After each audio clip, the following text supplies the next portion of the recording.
vine aquí por un problema puramente profesional.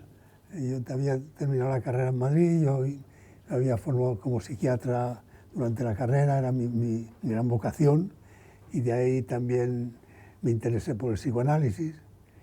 Resulta que en Madrid no había una escuela para formar psicoanalistas y se había formado en ese momento en Barcelona. Y entonces me planteé aquí por las buenas, con 2 cartas de presentación para 2 amigos míos, y sin haber estado nunca aquí ni saber dónde iba. ¿En qué año era esto? El 59, finales del 59. Y al cabo de un tiempo tuve la oportunidad de meterme de médico interno en el preventorio psiquiátrico del ayuntamiento, ahí en la Bonanova que estaba. Y estuve ahí casi un año, viviendo ahí y bueno, aprendiendo de verdad psiquiatría de la de verdad. Y yo vengo de una familia de artistas y de arquitectos en Madrid, por lo tanto conecté con 2 o 3 arquitectos que estaban dentro de este grupo, era Federico Correa y Alfonso Milá, y todo este grupo, Moigas. Fui conociendo gente así, ¿no? Y estuve todo un año aquí en Barcelona solo, viviendo en este preventorio y conociendo toda esta cosa, trabajando en el clínico porque me hicieron un hueco allí. No tenía en absoluto ningún dinero por ese camino, me encontré posibilidades de trabajar por otros, así, y esto fue mi arranque. Y luego ya me casé y ya nos quedamos aquí como un buen emigrante instalado en el sitio elegido. El inmigrante generalmente busca. Claro, yo hablo de inmigrante al nivel de una búsqueda profesional. No. Hay gente que emigra por motivos mucho más difíciles o más duros, pero el mío era por un motivo profesional.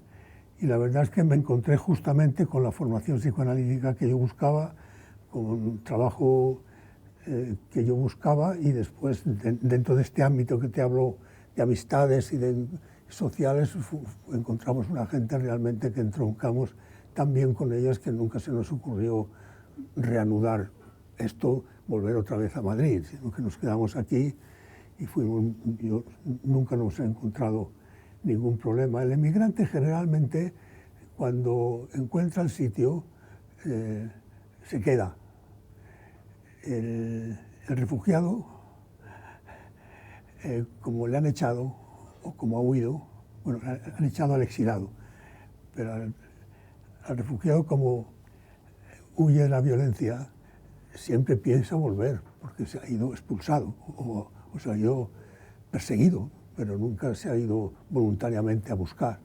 Y el emigrante, si encuentra, pues se suele quedar o se queda. Entonces, es un tema que a mí siempre me ha apasionado, por eso me estoy entreteniendo en él, porque incluso sigo trabajando en eso todavía, siempre he trabajado en ese tema. No, pero decía un poco para que vieras la diferencia que hay, porque muchas veces al emigrante se le dice que se ha integrado.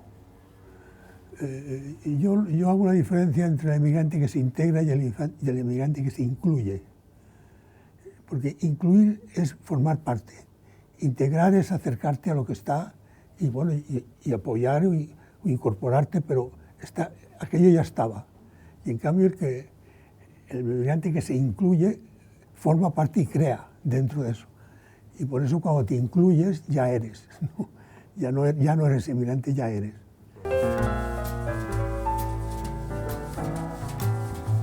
Sobre todo la intervención mía más social o más oficial, ¿no? Siempre ha sido con adolescentes. Y de verdad que es una población que es muy agradecida de trabajar, aunque tenga tan mala fama, y muy satisfactoria, y que es una pena que no se... Bueno, yo creo que se está trabajando cada vez mejor, pero que no se le atienda, que no se le cree en torno a esta población siempre unas etiquetas que ya vienen casi preconcebidas, donde está ahí la problemática es esa, ¿no? Da igual que sea la droga, los accidentes, la violencia, siempre es esa población, cuando no es verdad, ¿no? Pero bueno, date cuenta que es una población que es muy reciente el trabajar con la adolescencia. La adolescencia, incluso ha habido críticas de que es una cosa que nos hemos inventado los psicólogos y los psiquiatras y algunos sociólogos, porque realmente esto, mira, se despacha así, no sé qué, pum, pum, y ya está, y déjate de... Pues date cuenta que generalmente la sociedad conserva todavía lo que se llamaban ritos de iniciación en antropología, ¿no? Es decir, que, bueno, esto, cuando llegas a esta edad, haces esto, haces un rito, y ya pum, te dan el espaldarazo y ya puedes entrar en el mundo adulto y ya puedes hacer esto. Todavía seguimos en eso, imagínate en este momento, en la juventud, la cantidad de ritos que tiene que pasar para conducir, para comprar tabaco, para entrar en una discoteca o para trabajar, o para firmar un contrato, o para lo que sea. Bueno, cuando ya pasas eso, pasaron 18 años, bueno, pues antes se ponía uno de largo en ciertos aspectos de la sociedad, ¿no? Te daban el espaldarazo y ya podías hacer esto. En la sexualidad también había ciertos ritos, ¿no? Pues mira, se puede muy bien el ejemplo, a ver, en una casa, un adolescente, una chica, un chico vive en su casa y de repente empieza a tener 12, 13, 14 años, ¿no? Entonces se ve muy bien que todavía en el entorno familiar conserva todavía aspectos infantiles, todavía depende, todavía protesta de una manera, todavía hay que darle las cosas, hay que preparárselas, se olvida, hay que ordenárselas, bueno, como se hace con un niño. Y en cambio, en cuanto pasa la puerta y se va, de repente aparece otra cosa, ¿no? Aparece que se tiene que espabilar, que tiene que no sé qué, que tiene que ir a buscar, que ha quedado con no sé quién, que explora situaciones nuevas, que se atreve a acercarse, que tiene amigos nuevos. Entonces, eso sería... Y eso muchas veces comporta respuestas un poco complicadas, porque comporta el que en casa le exigen, oye, ya eres mayor, y fuera le dices, a ver dónde vas, no te vayas a perder, vuelve pronto, llama por teléfono cuando llegues, ¿no? Es decir, no seas niño, no seas niño, y en cambio es al revés, ¿no? Dentro tienes que seguir atendiendo a cosas que todavía no han terminado de crecer y fuera tienes que respetar que pruebe cosas que han empezado a crecer. Bueno, y eso un poco en general pasa, ¿eh? Pasa en las escuelas y pasa en general esa dificultad. O pareces un niño otras veces y a veces te estás haciendo el mayor.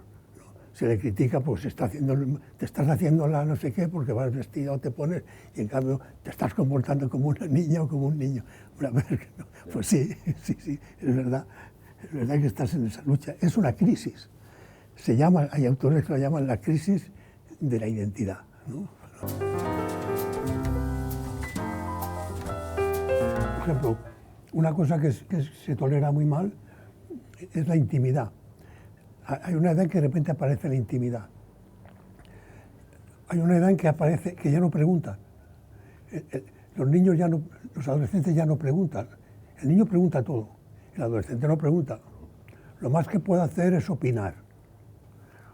Pues yo creo que esto no sé, ya está muy bien, pero ya empieza a tener su propio interés y su propia idea de cómo debe ser aquello. Entonces, lo que hace es opinar. Entonces, esto se tolera muy mal. ¿Qué estás haciendo? No sé qué, no sabemos nada de ti, con quién vas, pum, pum, pum. Y aparecen muchas veces los registros. Claro, o sea, hay las fantasías de la famosa droga, las fantasías de bueno, ahora con estos móviles, todo esto hay que buscar, todo esto, porque hay una inquietud muy grande de que tenga intimidad, cuando lo malo es que no la tenga. Cuando lo malo es que te vengan esos padres y te digan, ah, no, a mí me lo cuentan todo, yo todo, lo sé todo. Y me presentan sus amiguitos y sé quiénes soy, y no sé qué, todo. Pues, tienes un problema. Tienes un problema. Pero en este momento hay una falta de contención y de atención. Ya no estoy hablando de la población nuestra, porque todo esto que estamos hablando en otras poblaciones, en otros países, en otras civilizaciones, no tiene por qué ser así. Lo que sí que es así siempre es que hay una etapa del desarrollo en que la adolescencia es así, eso siempre, ¿no? Como el niño nace siempre con ganas de succionar, ¿no? Pues el adolescente aparece con ganas porque hay unas hormonas y aparece la sexualidad, eso aparece, ¿no? no es que sean en una civilización y en otras no. Lo que sí es cómo tratas eso. Y eso sí que son cambios distintos. Yo creo que en este momento el niño está poco atendido. El niño está poco atendido a estas edades, a los 9, 10 años, 7, 8, y es posible que haga un intento, una imitación de ya ser mayor, cosa que, bueno, pues es que ha sido siempre, ¿no? La idea de tirar para adelante, como en la adolescencia, la idea de tirar para atrás y quedarte en casa. Cuando te vienen esos padres que dicen, no, mi hija o mi hijo está siempre en casa, estudia, nos ayuda, tal, no, malamente, pero lo traen como una maravilla, de tener una joya. Una cosa es que están poco atendidos como deben de estar, ¿no? Y otra cosa es que haya expresiones de sobreprotección, pero que la sobreprotección generalmente no es una expresión de que estás preocupado por tu hijo o tu hija, es una expresión de que tú toleras mal las cosas que puede hacer el hijo y la hija. Y entonces lo abrigas demasiado porque te da miedo que se acatarre a ti, no porque el niño se pueda acatarrar, sino porque toleras mal que se acatarre. Y entonces lo abrigas demasiado, ¿no? Entonces sería un poco más protegerte tú de lo que te pueda acarrear eso que no ayudar al niño. Fíjate que la justicia de menores, cuando yo empecé a trabajar con ellos, al menor se le consideraba como justicia de menor desde los 12 hasta los 16. Y esto creaba problemas, porque había niños con 12 años que de verdad malicia ninguna en el sentido delictivo, en el sentido de violencia. Y los 16 pedirles responsabilidades ya como un adulto a un chaval de 16. Yo me acuerdo que tuve una discusión en el colegio de abogados, que había abogados que pretendían esto, y yo les decía, vamos a ver, pero pongamos a los 16 años a votar, ¿no? No vale que un chico tenga responsabilidad de adulto para unas cosas y para otras no. O lo ponemos a votar, lo ponemos a conducir, lo ponemos a fumar, lo ponemos a todo lo que tiene derecho un adulto, o no solamente cuando comete una falta le puedes aplicar la ley del adulto. Bueno, en este sentido. Total, que hubo un proceso ahí que se logró subir a 14 y 18, que es lo que estamos actualmente. Que se va a volver a plantear, que está en un momento muy difícil, porque claro, estamos viendo delitos de 17, de 16, que ya empiezan a ser, bueno, empiezan a tener una conducta que es muy fácil aplicarle el criterio de adulta o de responsabilidad plena. Estamos viendo, por ejemplo, la violencia de género, que la están aplicando directamente en la adolescencia y que están pidiendo las mismas penas, o la violencia de género o los abusos sexuales o todo este tema, que están pidiendo las mismas penas para los niños de 16 que para los señores de 36, ¿no? Bueno, entonces eso sí siempre se ha sido un proceso, pero es muy interesante este proceso en que la justicia se acerca al menor a ver qué le pasa. Y de verdad que se ha ido cuidando y cuidando cada vez más.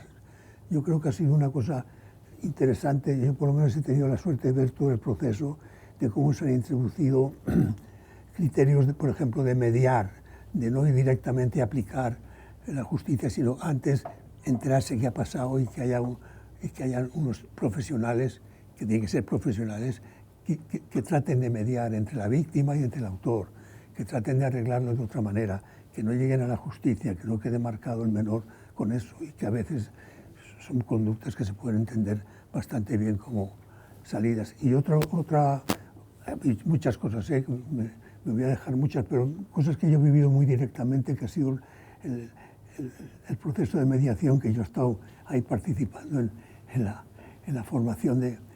Y otra cosa que ha sido muy interesante ha sido cómo la justicia ha podido pedir ayuda a la psicología y a la psiquiatría para casos de adolescentes que, aunque habían llegado a la justicia por denuncias o por conductas inadecuadas, se percibía en los técnicos que los atendían, el fiscal, el juez, se percibía que ahí había una problemática psicológica. Y entonces, en vez de decir, bueno, mira, pues hay un equipo, se ha formado un equipo en el que yo he colaborado y he estado desde el principio, que atiende a esta población, que lo que la justicia piensa que además de que pueda poner una medida dentro de la justicia, también necesita una ayuda psicológica. Y eso ha sido una experiencia muy valiosa, porque realmente se puede ayudar muy bien y se ayuda a mucha gente. Os digo una cosa que quizás sea un poco... Pero cuando un juez le manda a un menor, usted tiene tienes que hacer un tratamiento psicológico, porque tú tienes un problema, ¿sabes? Y tienes que hacer un tratamiento, y te lo obligo. Y como no lo hagas, te vas a enterar, ¿no? ¿Sabes? Y llegar, recibir a esa chica o ese chico obligado por el juez, imagínate cómo te viene, ¿no? A ver, pues, transformar eso en que acabe interesado y que acabe comprendiendo que se le puede ayudar y que algo le pasa para que esté funcionando tan inadecuadamente, es un proceso, es un desafío, pero muy enriquecedor, pero que es muy interesante porque se logra, ¿eh? Se logra, es una cosa... Bueno, pues en este sentido digo que ha habido toda esa actividad, que yo he participado muy activamente tanto en estos dos grupos, tanto en la parte de justicia como en la parte psiquiátrica y psicológica. Lo decía también por eso que me preguntabais si es fácil, si se puede ayudar. Pues sí, se puede ayudar. Hombre, yo creo que rascando mucho, hay una depresión casi globalizada, ¿no? La gente está muy deprimida, ¿no?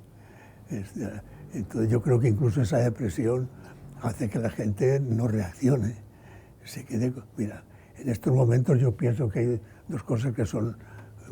A mí me produce un ánimo y unas ganas de... que es todo el movimiento de los jubilados y todo el movimiento de las mujeres. Esto es algo que realmente dices, por fin, ¿no? Pero es que está todo el mundo tan apagado, tan asustado, y que además te llegan a crear culpa.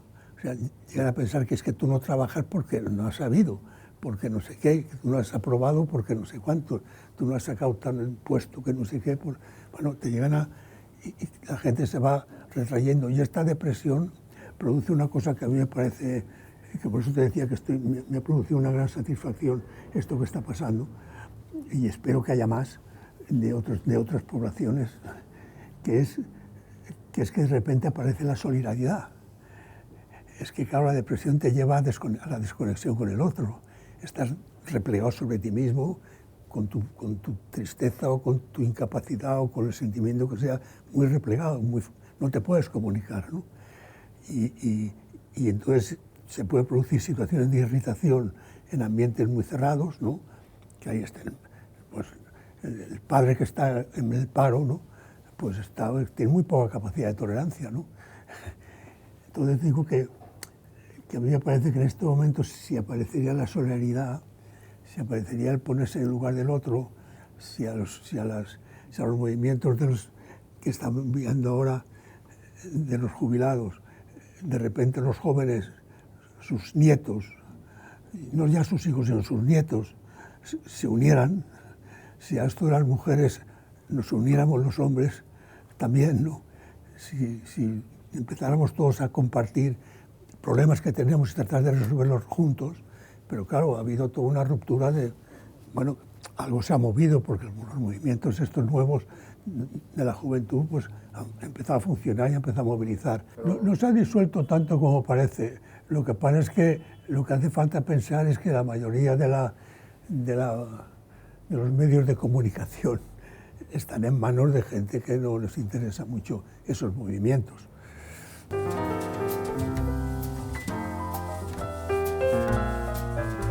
A mí hay un tema que siempre me ha apasionado en mi trabajo y en la vida, que ha sido esta diferenciar lo que es tolerar de lo que es transigir. Yo pienso que el problema que tenemos muchas veces, ahora hablemos si queréis de política en este sentido, es que la gente es muy intolerante. Lo vemos en en el Senado, en la Diputación, en tantas discusiones, y en cambio para otras cosas transigen. Se ponen de acuerdo en unas cosas donde esto te conviene a ti, me conviene a mí, aunque sabemos que no está bien, pero mira, oye, ahora no me hables de no sé qué, porque por ahí no quiero ni sentarme a hablar contigo, ¿no? Entonces ahí no te puedes sentar a hablar, ¿no? No se tolera que yo escucharte lo que tú dices, pero en cambio para otras cosas, y esto a nivel muy personal, en lo que hablábamos al principio de los padres y los hijos, es muy frecuente, ¿no? Bueno, cuando me molestas, me interesa que no sé qué, no sé cuánto, mira, te dejo hacer esto, para que yo pueda hacer esto. Hombre, me está dejando hacer una cosa que no me tendrías que dejar hacer. Pero en cambio para otra, no tolero que tú me pienses, digas, no sé qué. Bueno, entonces, cada vez hay más transigencia y más intolerancia, cuando lo ideal es ser tolerante e intransigente. Y se confunden los dos términos, además. Incluso la gente los habla como si fuera lo mismo, cuando la palabra trans implica un intercambio. Y la palabra tolerar, tú con el otro no tienes nada que ver. Toleras, soportas, incluso te puedes permitir, si escuchar, puedes cambiar de lo que estabas pensando y enriquecerte, ¿no? Si eres capaz de tolerar. Bueno, pues es un poco lo que me pasa, que en estos momentos podría empezar la gente a ser más tolerante con todos estos movimientos y con todas estas cosas, que es lo que estamos tratando de ver, y no transigir en que la mujer cobre menos que el hombre. Pero esto no se puede, no se puede transigir, ¿no? Ah, pero mira, si tú me dejas no sé qué, yo te digo no sé cuántas, pues no.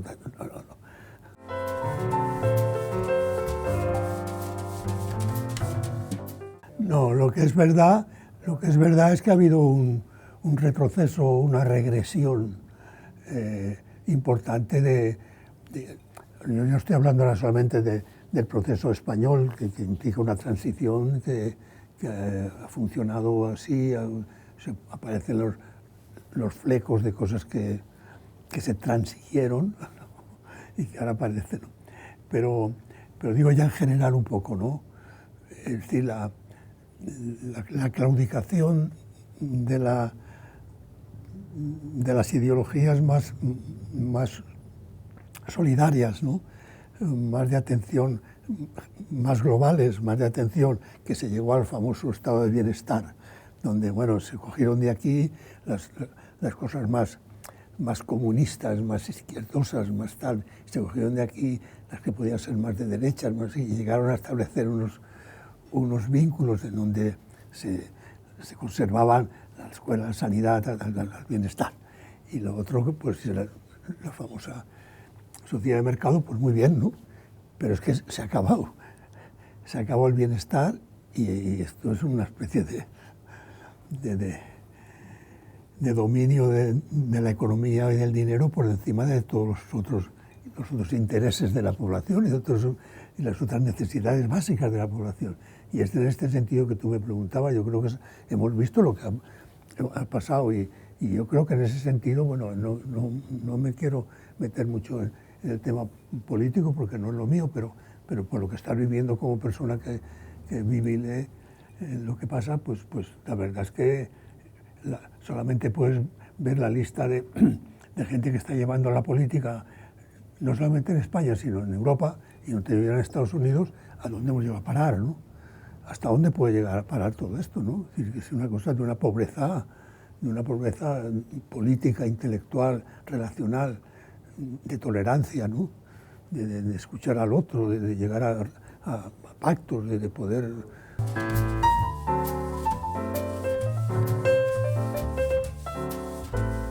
Claro, o sea que la famosa cosa que están hablando de libertad de expresión, claro, es que eso es lo que es la tolerancia. Hombre, usted puede decir lo que quiera, pero yo no le voy a matar, ¿no? Ni le voy a encerrar para siempre, sino diga usted lo que quiera, pero yo no voy a estar de acuerdo con usted, ¿eh? Pero usted puede decir su opinión o expresar su cosa. Entonces, uno de los fenómenos que conlleva todo esto, que es otra de las cosas que a mí siempre me han interesado y que en la adolescencia, volviendo un momento al tema de la adolescencia, me parece que es la tolerancia a la duda. O sea que En este momento no se puede dudar. Hay una intolerancia a la duda brutal. No, esto es así, tiene que ser así, claro, pues nos lleva a lo que nos lleva. El que no duda ya sabemos lo que le pasa, ¿no? Reivindicas la duda. Yo reivindico la duda por encima de todo. Es que sin duda no hay ciencia, sin duda no hay democracia, sin duda no hay el progreso. Es que no puedes decir, yo soy el que tengo la verdad y de aquí nadie me puede. No, esto va a ser así, es así, no puede ser, ¿no? Yo voy a hacer esta valla en México, ¿no? Que nos separe y se acabó, y esto va a ser así. No. ¿Y si hacemos esto, qué pasaría? Bueno, vamos a ver, ¿no? Pero no, esto va a ser así, y esto cada vez es la intolerancia a la duda es brutal, ¿no?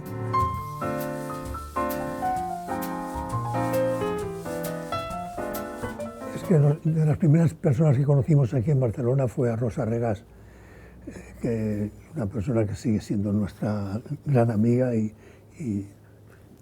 desde el año 60, o sea que llevamos tiempo siendo amigos. Y entonces Rosa Regàs un día nos llamó y nos dijo, oye, está aquí García Márquez, que viene a Barcelona, y a través de Sáenz y Barral ya la había conocido porque el libro... Y entonces me gustaría que nos reuniéramos, os lo quiero presentar y tal. Oye, pues, imagínate, yo no había leído 100 años de soledad y Leticia yo creo que tampoco, o sí, lo había leído ya. Bueno, y el caso es que fuimos a una cena a su casa, bueno, a tomar una copa, después nos fuimos a cenar todos a un sitio, después nos fuimos a casa de otra persona, y era tarde, y dijeron, nos vamos. Y Leticia y yo, mi mujer, dije, oye, pues nosotros también, los llevamos, ¿tenéis coche? No, los llevamos. Y nos quedamos hablando del coche, desde boleros hasta política, pasando por lo que sea. Y por poesía. Y entonces ellos tenían 2 hijos, nosotros teníamos 3 hijas, y entonces dijimos, oye, ¿por qué no nos vemos? Era sábado, ¿por qué no nos vemos mañana? Venir a comer a casa, seguimos charlando, estupendo. Venir a comer a casa y ya. Amigos para siempre. Y de ahí ya sí que conocimos a Carmen Balcells, que era una persona íntima para nosotros, una persona extraordinaria. Nuestra amistad fue... Y ya pues ahí conocimos todo lo que quieras, ¿no? Y por un lado por Rosa y por otro lado por Carmen y por otro lado por los García Márquez, pues conocimos a todo el grupo del Boom. Y fue un grupo fue una actividad muy, para nosotros fue una gran experiencia, no solamente por conocer a esta gente que tenía unos niveles tan altos de calidad, una calidad, inteligencia, humor. Les unía mucho el haber llegado a Europa, cada uno por su cuenta. Todos habían llegado, unos por Inglaterra, otros por Francia, conocían Europa bien. Y llegaron a Barcelona, yo creo que por Carmen Balcells les concentró un poco aquí a todos. Y había una amistad entre ellos grande por todo lo que significaba tanto la profesión como Latinoamérica, como el estar viviendo en una ciudad nueva, donde de verdad era muy acogedora Barcelona. Era muy divertida, muy acogedora. Paseabas por las Ramblas hablando por la noche, cenabas en un sitio y te quedabas charlando para arriba y para abajo. Era una cosa tan fácil. Después toda la gente que al mismo tiempo estaba compartiendo en esas épocas en la ciudad, el grupo de aquí, ¿no? Pues era gente, bueno, pues como Rosa Regàs, que conocéis, como todo el grupo que los llamaron la Gos Divin, por llamarles de alguna manera, que siguen funcionando todos, y todos los que ya no están, pero todos han seguido funcionando con un nivel profesional, intelectual y político muy comprometido y muy alto, ¿no? Entonces, pero toda la gente muy joven, o sea que había este ambiente que era muy acogedor para unos y para otros. Y la verdad es que era un buen rollo, ¿no? Te cuento una anécdota.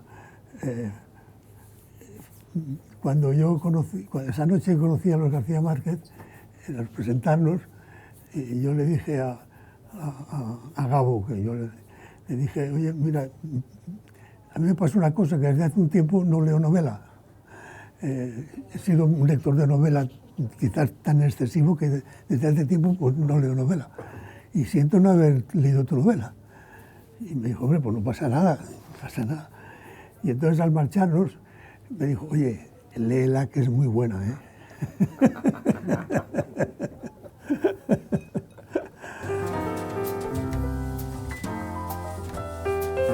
Siempre, la poesía para mí siempre fue un hobby, una adicción, yo diría. Y además me digo porque tuve unos profesores de niño, que lo mejor que conservo de eso es que había un profesor de literatura, cuando yo tendría 11 años o 12 años, ¿no?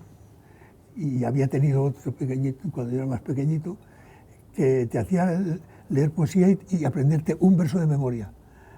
De este autor te tienes que aprender un verso de memoria y mañana me lo recitas. Total, que me dio por aprender versos de memoria. Y mira, y ya cada vez que me leía un poeta que me gustaba, me leía yo, y eso se me acabó la memoria. Soy incapaz de retener nada, pero hasta los 40 años retenía, tengo desde el Gonzalo de Berceo hasta Machado. Y entonces era muy frecuente eso, estar en una cena y salía una palabra de no sé qué y alguien decía... Y entonces pues estaba Álvaro Mutis, que era una maravilla de persona y que sabía, yo no he visto una persona que supiera tanta poesía. García Márquez, una cosa tremenda. Mario Vargas Llosa sabía bastante, no tanto, no lo recuerdo tanto, pero sí, había esta cosa de compartir poesía, porque todos habían estado en contacto con los exilados españoles, incluso habían tenido profesores, algunos de exilados españoles del 36 y por ahí, y entonces toda esa generación de la República, la poesía era, bueno, claro, toda la generación del 27 había impregnado todo de poesía a todo el mundo, ¿no? Y es verdad que una de las cosas que nos unía y que a veces había estos cafés prolongados a base de acordarnos de poesía, porque además la poesía se te va olvidando y te la recuerda al otro, la palabra que se te olvida te la recupera al otro. Ellos memorizaban también los poemas. Todo memorizado. Te la tienes que aprender de memoria. Disfrutas mucho sabiéndote una poesía de memoria y la recitas de vez en cuando, igual que te pasa con una canción. Si tú te sabes una canción, la lees, la cantas y te lo pasas recordando, cantándola. Pues con la poesía te pasa igual. Coges un soneto y lo recitas. Es que bueno, entras en éxtasis. Cuando te quieres poner contento, te recitas. Sí, de verdad. Y aprovecho cualquier palabra que me suene para enseguida. Te digo el poema más corto que conozco y es el mejor poema que conozco, que es uno de Juan Ramón Jiménez que dice: no le toques ya más, que así es la rosa.